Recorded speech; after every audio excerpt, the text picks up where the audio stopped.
Yeah, we've got a piece of video. This was from practice yesterday, right? Yeah. So yesterday at practice, Donovan Mitchell wanted to surprise Kenny Atkinson with the Coach of the Month award. So let's roll this video, and then we'll talk about it on the back. Happy birthday, Kenny. Bring this. Yeah. Second month in a row. Coach of the Month.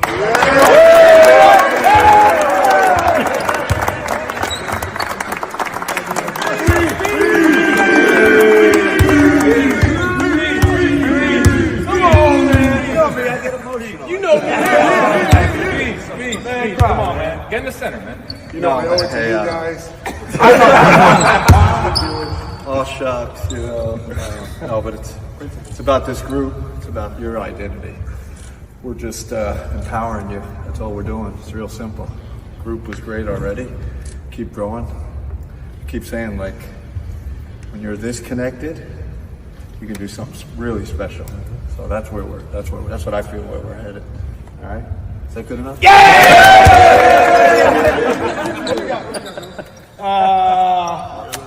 Kenny, we're together. 1, 2, 3. Together. That's it, really, together. And I know that was kind of the mantra of the 2016 championship team. But I'll give you my quick takeaways, and then I'm interested in your thoughts. When I watched it the first time, I thought, it's like I'm watching a high school team with the fun and the love and the camaraderie, number one. Number two, I've witnessed during my career over the last 37 years, the one thing that pro sports can't, no matter how hard they try, they can't duplicate what you can in high school and college is that. Because it's a profession.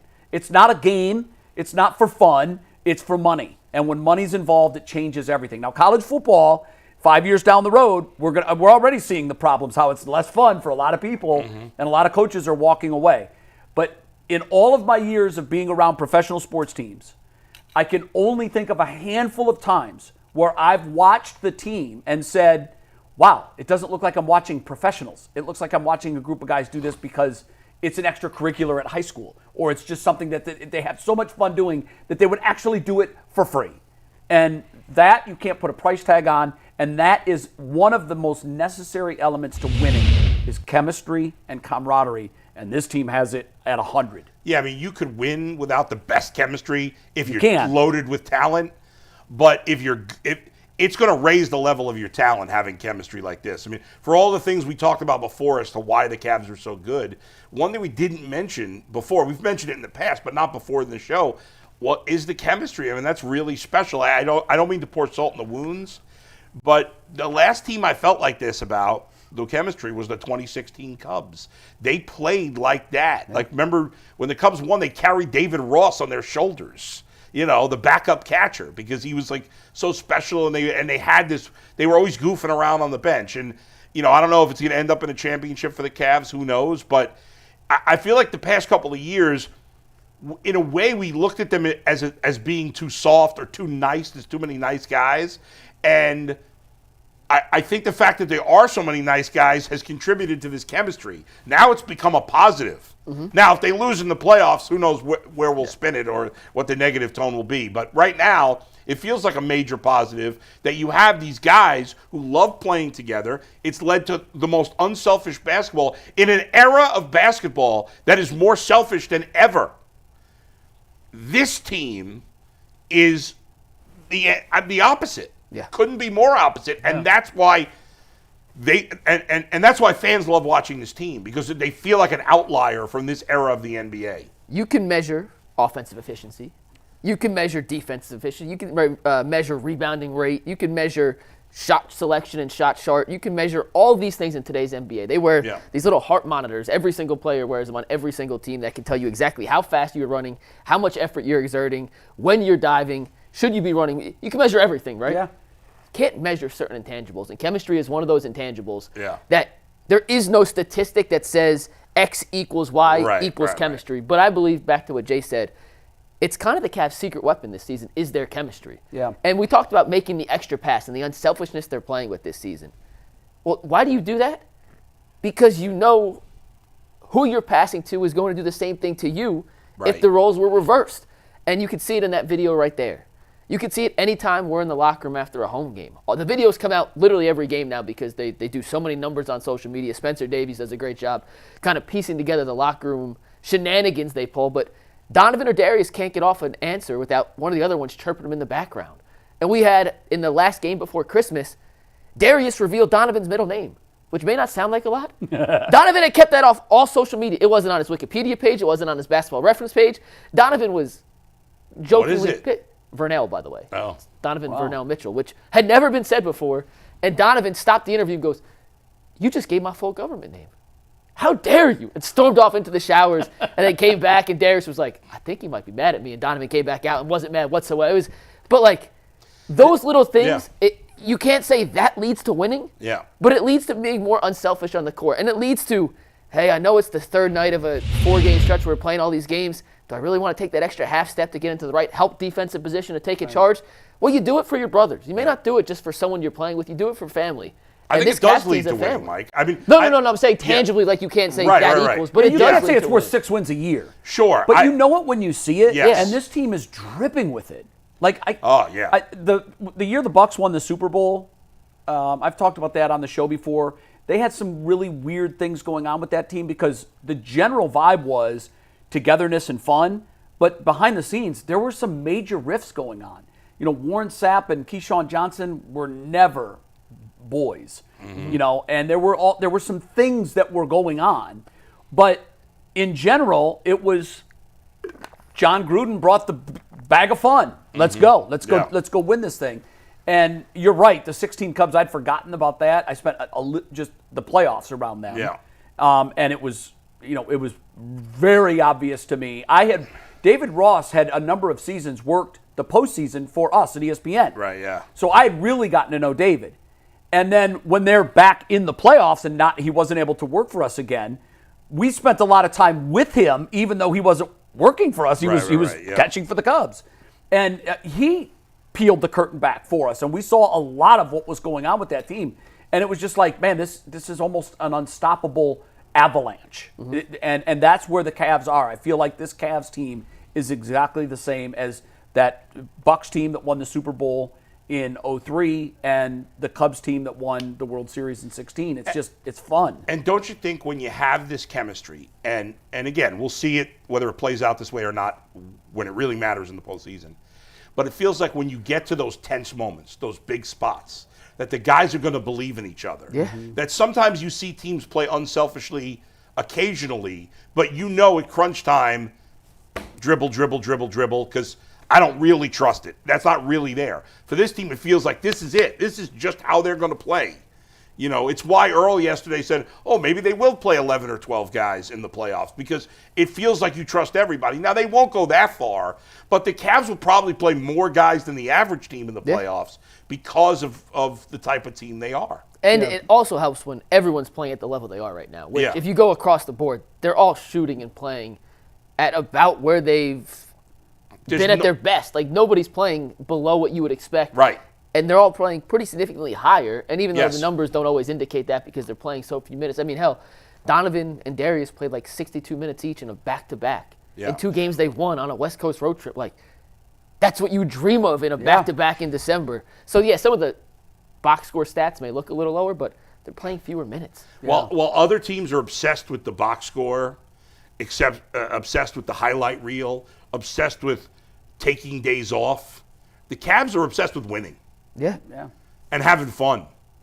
And that makes it fun for us.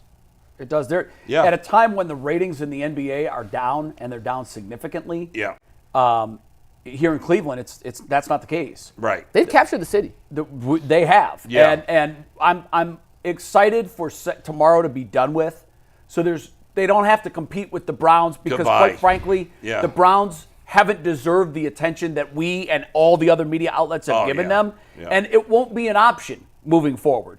After tomorrow, with the exception of, your postmortem and the guys that will be fired and the coaches that will leave, you're not going to hear much about the Browns until the draft rolls around. Well, free agency. But that's still 2 months till free agency. So the Cavs have an opportunity to bask in the spotlight for the next couple of months, and that love affair with the city and the team is going to grow even more. Yep. But it's funny how the league ratings have dropped 25%. I don't know what their Cavs ratings are up this year. I have no idea. But at one point it was 25%. So while the rest of the league is down 25%, the Cavaliers are up 25%. Do you guys get the sense that this particular Cavs group, like this squad of 15 guys, has embraced Cleveland in a way that previous Cavs and Guardians and Browns teams may have not?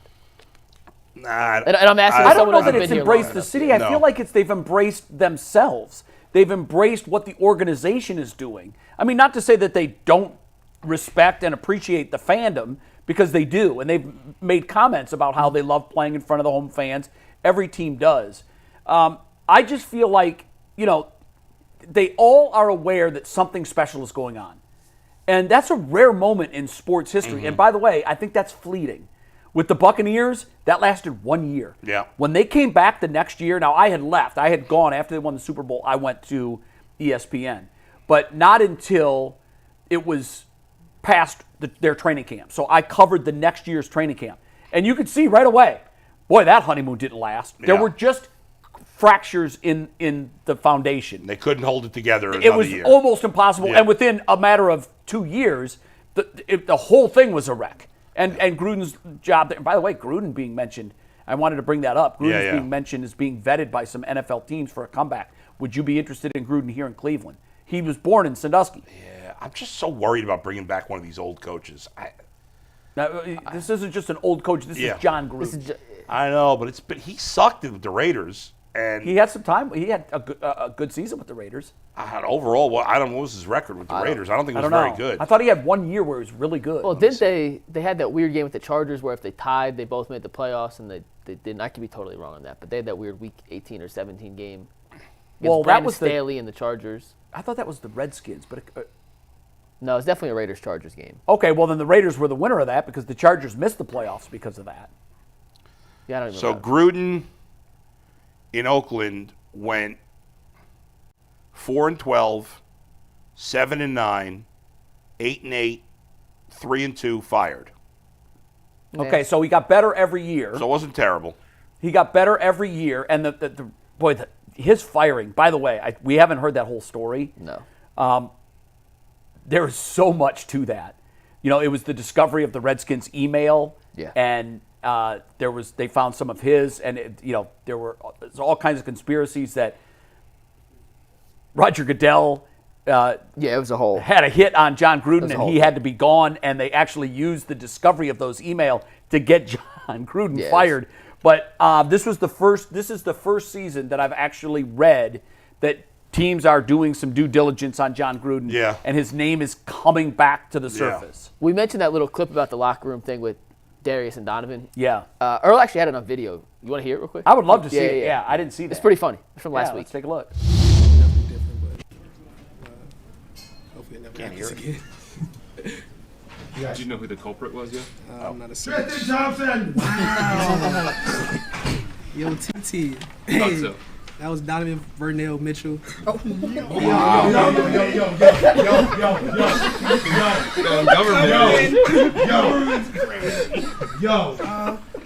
Yo, TT. That's what we doing? TT, that's crazy, bro. Full government? Check that, TT. Whenever you're on Twitter tonight, on X. Full government? Check Don. All right. Say less. Kenny threw on the bus too. Oh, dang. K.A. So that was Donovan in the background Full yelling. government. Yeah. That is pretty funny. Good times in the Cavs locker room. Yeah, no. Hey, winning Good is vibes fun. all around, yeah. Winning is fun. By the way, one of the things that stood out from the first video we played was I thought Kenny Atkinson was taller. He looks really small against the. Everyone looks small. The average human in an NBA locker room looks tiny. Yeah. Yeah, he's fine. I thought he was like NBA height. But No, he's not. no. But normal Italian dude. Yeah. Normal Italian. Wow. He's very Italian. Normal Italian dude? Yeah. He did. I mean, You got beef? We have a No, we have I just- Saying Italian dudes aren't very tall.